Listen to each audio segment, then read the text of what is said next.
महाराष्ट्र राज्यामध्ये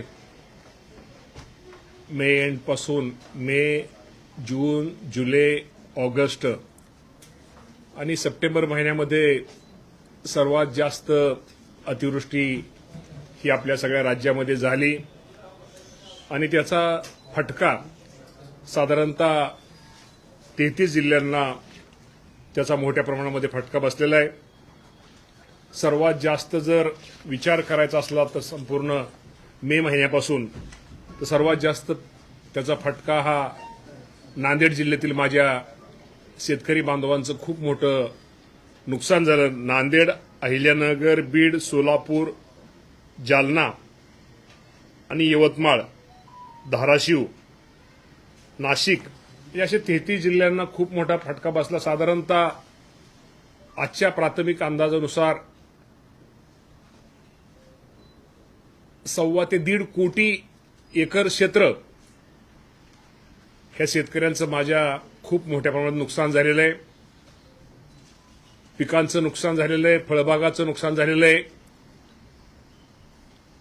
जमीन वाहून गेलेली आहे, त्यामध्ये घरामध्ये पाणी घुसलेलं आहे, खूप मोठ्या प्रमाणात घराची पडझड झालेली आहे। त्यामध्ये निश्चित प्रकारे अतिवृष्टीमुळे इलेक्ट्रिक आपण म्हणतो आमच्या मोटर, ट्रान्सफॉर्मर हे सगळे वाहून गेलेले आहेत। त्यामुळे हा आकडा खूप मोठा आहे। या राज्यातील आमचे महसूलचे अधिकारी, कृषी विभागाचे अधिकारी, ग्रामविकासचे सगळेच अधिकारी हे सर्वजण ज्या शेतीचं नुकसान झालं त्याचे पंचनामे करण्याचं काम हे युद्ध पातळीवर सुरू आहे। साधारणतः जे आपण 1.5 कोटी एकर क्षेत्र जर धरलं, 1.5 कोटी एकरामध्ये जर विषय आपण ही धरला तर 1.5 कोटीमध्ये अंदाजे साधारणतः 1 कोटीपेक्षा जास्त क्षेत्र, 1 कोटी लाख एकर हे क्षेत्र हे सप्टेंबर महिन्यामध्ये याचं नुकसान हे झालेलं आहे। आणि हे पंचनाम्याचं काम पूर्ण जे झालेलं आहे, जिथं काम झालेलं आहे तिथं आपण शासनाने त्या शेतकऱ्यांना मदत देण्यात दिलेली आहे। काही ठिकाणी अपुरे साधारणतः 2250 कोटी रुपयाची मदत आजपर्यंत आपण दिलेली आहे। आणि साधारणतः सप्टेंबर महिन्यामध्ये नुकसान हे जास्त आहे, ते नुकसान भरपाई पिकाचे ते पण पंचनाम्याचं काम हे युद्ध पातळीवर सुरू आहे। पंचनामे झाल्यानंतर 8 दिवसाच्या 10 दिवसाच्या आत किंवा दिवाळीच्या पूर्वी या अतिवृष्टीमुळे माझ्या शेतकऱ्यांचं नुकसान झालं या सर्वांना मदत निश्चित प्रकारे दिली जाईल। तात्पुरती आपण कलेक्टर लेव्हलला 10,000 रुपये आपण त्यांना सानुग्रह अनुदान देतोय। आपण जनावरांना त्यांना एक चारा तोही उपलब्ध करून दिलेला आहे। आपण 10 किलो तांदूळ, 10 किलो गहू, 3 किलो आपलं डाळ हे पण उपलब्ध करून दिलेलं आहे। तर निश्चित प्रकारे मला आपल्या माध्यमातून शेतकरी बांधवांना एकच सांगायचं आहे की शेवटी हे निसर्गाचं संकट आहे। या संकटाला आपल्या सगळ्यांना सामोरं जावं लागेल आणि निश्चित प्रकारे हा शेतकरी पुन्हा कसा उभा राहील यासाठी शासनाच्या वतीनं प्रयत्न चालू आहेत। राज्याचे मुख्यमंत्री देवेंद्र फडणवीस साहेब असतील, एकनाथजी शिंदे साहेब असतील, अजितदादा पवार साहेब असतील, ही सर्वच मंडळी या बाबतीमध्ये प्रयत्न जास्तीत जास्त माझ्या शेतकऱ्याला कशी मदत होईल यासाठी प्रयत्नही करतायत। राज्याचे मुख्यमंत्री, उपमुख्यमंत्री दिल्लीला जाऊन या शेतकऱ्यांसाठी काहीतरी आपल्या या भागाची शेतीची, राज्याची परिस्थितीची कल्पना या देशाचे पंतप्रधान आणि या देशाचे गृहमंत्री या दोघांनाही त्यांनी दिलेले।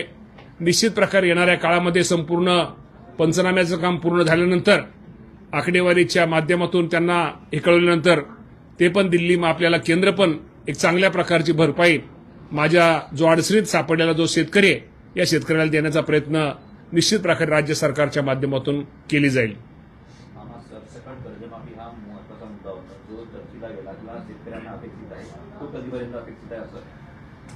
कर्जमाफीच्या बाबतीमध्ये निश्चित प्रकारे शेतकरी अडचणीत आहे, शेतकऱ्याला मदत केलीच पाहिजे। शेतकऱ्यांची कर्जमाफी करण्याबद्दल कोणाचं दुमतही नाही, सगळेच या बाबतीमध्ये सकारात्मक आहेत। मी तुम्हाला सांगतो आजचा जो विषय आज हा आपल्याला अतिवृष्टीचा विषय आणि अतिवृष्टीच्या काळामध्ये शेतकऱ्याला पहिल्यांदा आपल्याला उभा करणं गरजेचं आहे आणि शेतकऱ्याला कशी मदत करून त्याला कुठला निर्णय घेणं शेतकऱ्याच्या दृष्टीने हिताचं आहे आणि शेतकरी पुन्हा कसा उभा राहील हा आपला पहिला प्रश्न असल्यामुळं निश्चित प्रकारे पहिल्यांदा आपण शेतकऱ्याला ही आजची मदत जास्तीत जास्त कशी होईल हा प्रयत्न चाललेला आहे.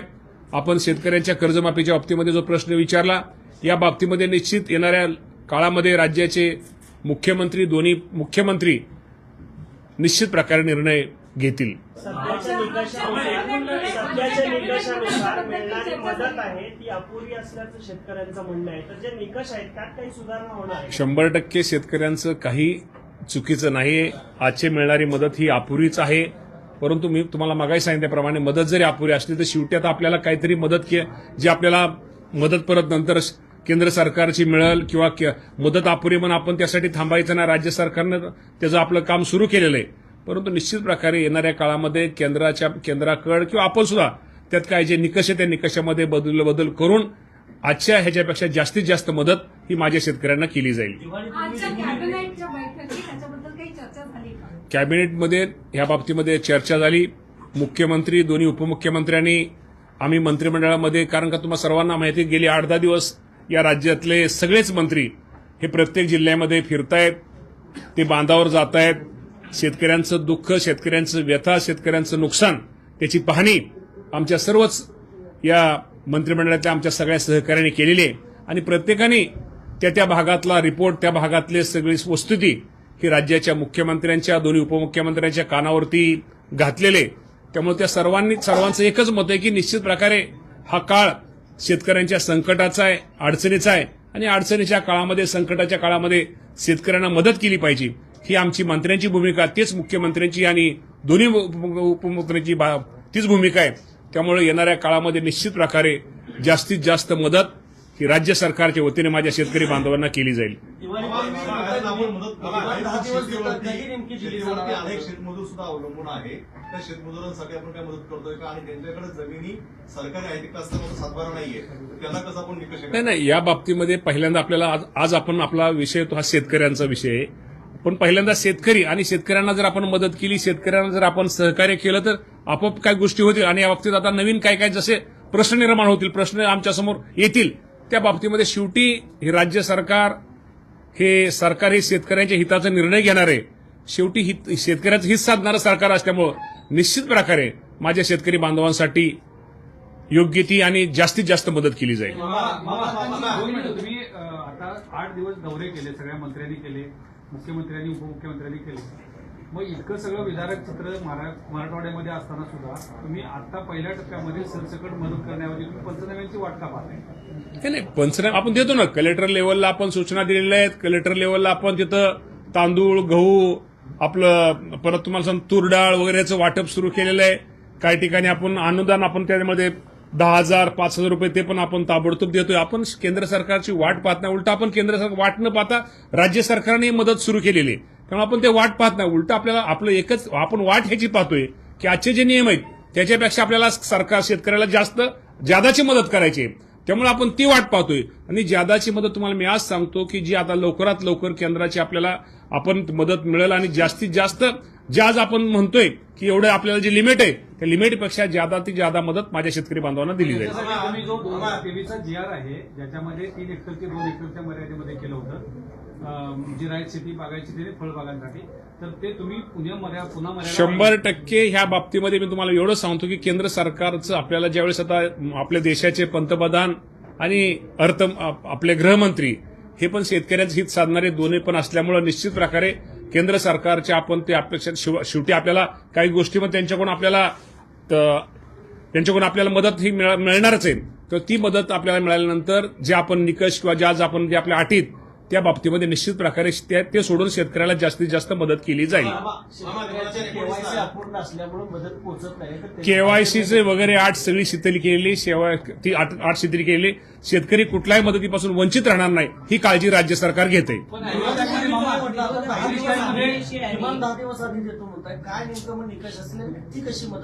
निकष म्हणजे आता पाऊस बऱ्यापैकी आता एकंदर पाहिल्यानंतर पाऊस थोडा थांबलेला आहे.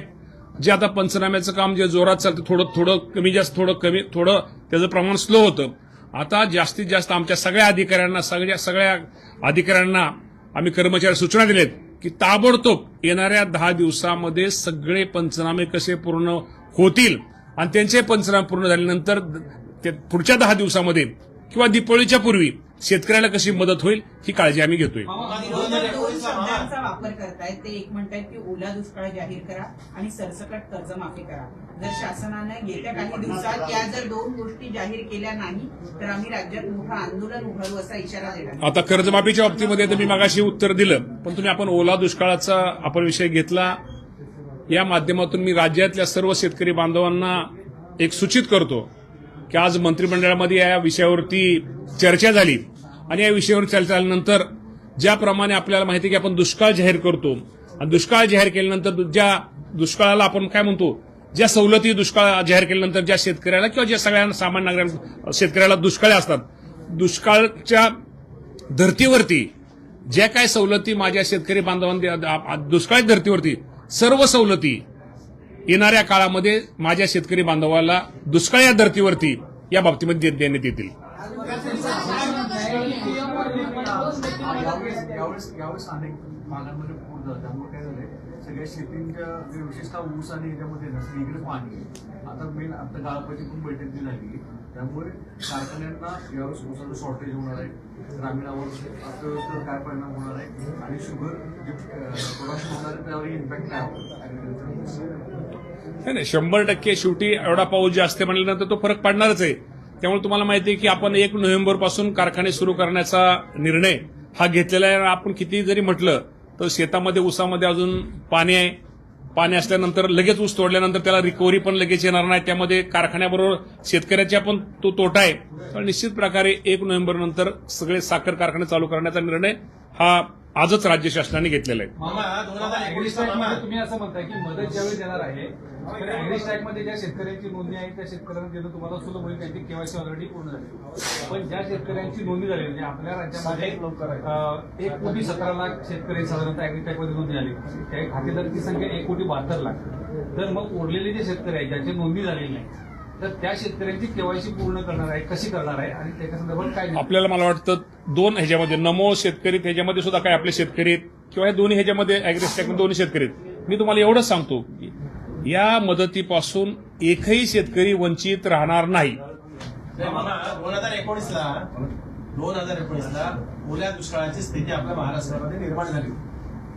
आता हा पाऊस जो आहे ही पर्जन्य जे आहे त्याच्यापेक्षा कितीतरी पटीने होऊन पण अजून आपण कसली वाट पाहतो की ओला दुष्काळ आपण जाहीर ओला दुष्काळ जाहीर करण्यापेक्षा मी तुम्हाला ते सांगतो ना, आपण जे दुष्काळ जाहीर करतो दुष्काळाच्या धर्तीवरती आता ओला दुष्काळ काय आणि दुष्काळ काय, आता आपण त्याला काय म्हणतो टंचाई म्हणतो. आता दुष्काळ शब्द आपण काढून आता टंचाई परिस्थिती. त्यामुळे आता टंचाई दुष्काळ जाहीर केल्यानंतर आपण ज्या सवलती शेतकऱ्यांना देतो त्याच धर्तीवरती आज गाडीवर ओला आहे आणि आपल्याला कधी सुका असतो दुष्काळ.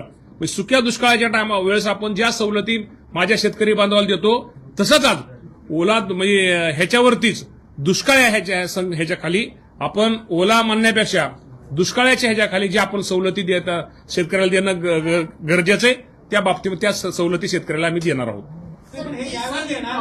पुढच्या भविष्यात जेव्हा अशा अडचणी येतील तेव्हासाठी कायमस्वरूपी आज नाही धोरणात एक मिनिट आपल्या जास्त असं आपल्याला ओला दुष्काळ मला वाटतं ओला दुष्काळ कधी जाहीर केला होता का मला असं आठवत नाही.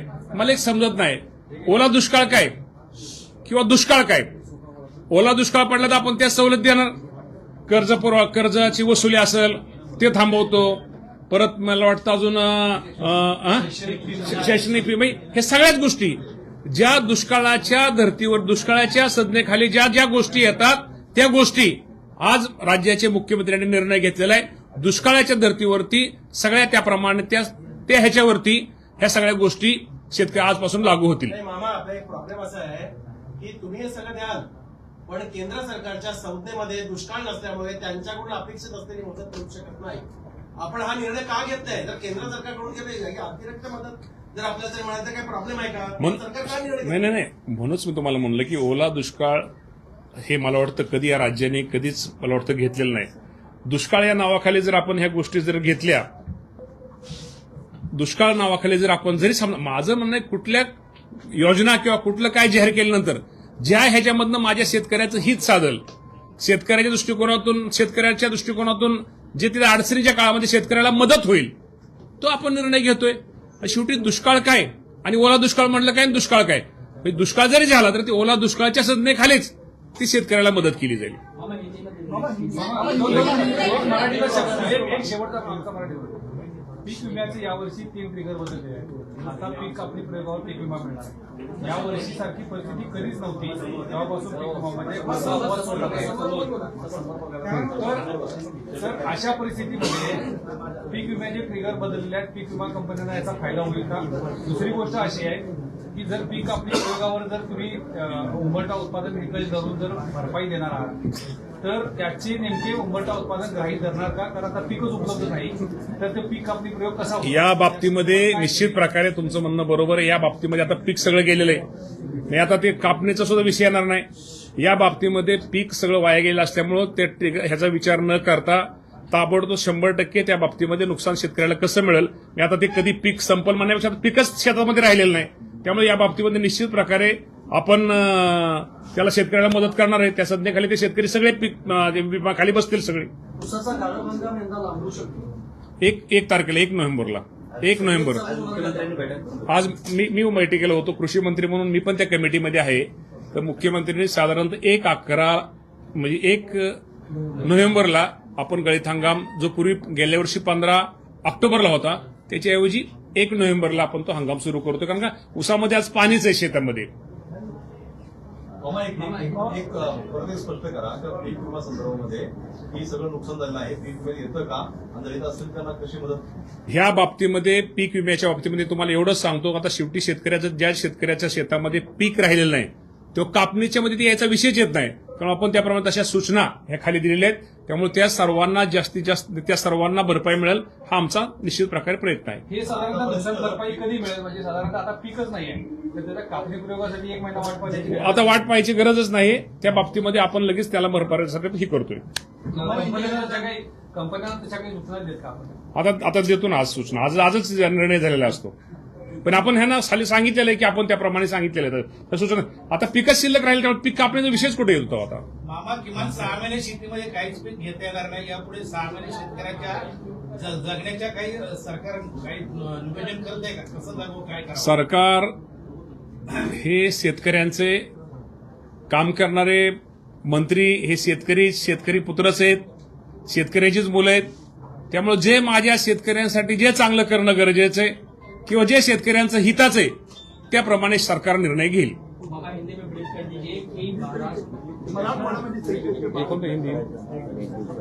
आणि दुसरं आपल्या माध्यमातून आपल्याला सांगतो की आमच्या जे कृषी विभागाचे अधिकारी कर्मचारी या सर्वांनी मुख्यमंत्री सहायता निधीला त्यांचा स्वतःचा किती दिवसाचा पगार आहे? नाही हो, 1 दिवसाचा. नाही आमच्या सगळ्या आमदारांचा तर तुम्हाला माहिती आहे 1 महिन्याचा पगार. आणि आमच्या सेवकांना आपल्या सगळ्या कृषी विभागाच्या अधिकाऱ्यांनी त्यांनी 1 दिवसाचा पगार हा मुख्यमंत्री सहायता निधी देण्याचा निर्णय त्यांनी घेतलेला आहे. त्याप्रमाणे मला पत्र दिलेलं आहे. साधारणतः 6,17,00,000 रुपये 50,000 पगार हा सगळा आहे. आणि त्यामध्ये सगळ्यांनीच आमचे विद्यापीठ, कृषी विद्यापीठ असतील, कृषी शिक्षण संशोधन परिषद असेल, या सगळ्याच इतरांनी दिलेलं आहे. तर आमच्या सगळ्यांचं 1 दिवसाचं वेतन कृषी विभाग आमचा सगळा देणार आहे. 1 महिन्यात दिले, आमचं दिलं. हिंदी में ब्रीफ कर दीजिए कि महाराष्ट्र में इस वक्त क्या परिस्थिति है, जो लगातार बारिश हो रही है उससे कितनी फसल बर्बाद हुई? आपको तो मालूम है कि महाराष्ट्र में तो बारिश मई, जून, जुलाई, अगस्त, अभी सितंबर तो इस तक बहुत अतिवृष्टि हुई. इसके कारण अभी जो विचार किया है तो किसानों का 1,50,000 एकड़ उधर उनका नुकसान हुआ है. और इसके सब के जो पंचनामे ये राज्य सरकार के हमारे जो कर्मचारी महसूल के, कृषि के, उन्होंने सबने किया है. और जल्दी जल्दी जो किसानों का नुकसान हुआ है उनको नुकसान के वास्ते हम जो उनको भरपाई वो हम देंगे. 1 करोड़ हेक्टेयर 1,50,000 एकड़ हेक्टर, नो हेक्टर ना, एकड़ नाही एकर आम्ही एकरमध्ये सांगतो, आम्हाला सोपं एकर 12.5 60,000 हेक्टर कर्ज मुक्ति के बारे में राज्य के मुख्यमंत्री, दोनों उप मुख्यमंत्री जल्दी से निर्णय लेंगे। केंद्र की तरफ से कोई प्रस्ताव आप लोगों की तरफ से भेजा गया है क्या?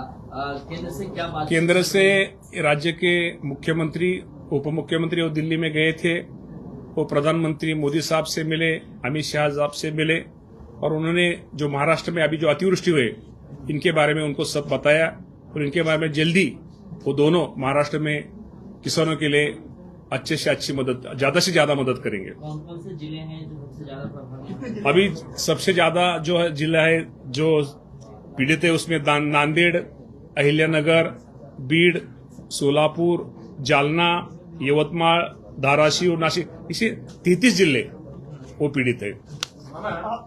हाँ, आमच्या सगळ्या पत्रकारांचं अजूनही आम्हाला काही कळत नाहीये की ओला दुष्काळ जाहीर करायला सरकारची अडचण काय? आम्हाला फक्त एवढंच माहिती, नाही ओला, एक मिनिट, ओला दुष्काळ नाही ऐका ना, मी म्हणतो ओला दुष्काळ, आज खरं ओला दुष्काळ म्हणण्यापेक्षा आज शेतकऱ्याला मदत करणं गरजेचं आहे। आज शेतकऱ्याला, जो शेतकरी उद्ध्वस्त झालाय, शेतकरी माझा अडचणीत त्याला उभा करणं महत्वाचं आहे। आपण थोडं तो विषय पुढे नेऊ। आज आपण जी काय मदत सरकारच्या वतीने करता येईल आपण ती पहिली मदत करू, आणि ओला दुष्काळ म्हणण्यापेक्षा जर आपण दुष्काळच म्हटला, ओला दुष्काळ काय सुका दुष्काळ काय, आपली संज्ञा कुठे येते? आज सुका दुष्काळ, आपल्या सुका दुष्काळ आपण हे करू शकतो। आज सुका दुष्काळच्या धर्तीवरती आज जे आपल्याकडे ओला दुष्काळ, आपण तुमच्या म्हणण्याप्रमाणे ओला दुष्काळ आहे, सुका धर्तीवरती ज्या सवलती राज्य सरकार शेतकऱ्यांना किंवा इतर ठिकाणी विजेची माफी असेल, विस्तर माफीच आहे, किंवा बाकीचे कर्जाची वसुली असेल, किंवा शाळेची फी असेल, किंवा इतर गोष्टीमध्ये ज्या सवलती आपण सुका दुष्काळ असताना ज्याप्रमाणे देतं त्याचप्रमाणे आपण आता ओला दुष्काळात आज मुख्यमंत्र्यांनी जाहीरच केले की आपण दुष्काळाच्या धर्तीवरती ज्या सवलती माझ्या शेतकरी बांधवाला देतं त्या सवलती आपण देण्याचा प्रयत्न आपण निश्चित प्रकारे आज करतोय। अरे खर्च का जाने दो, अभी शेतकरी को उबा खड़ा करने का अपने को। चलो ओके।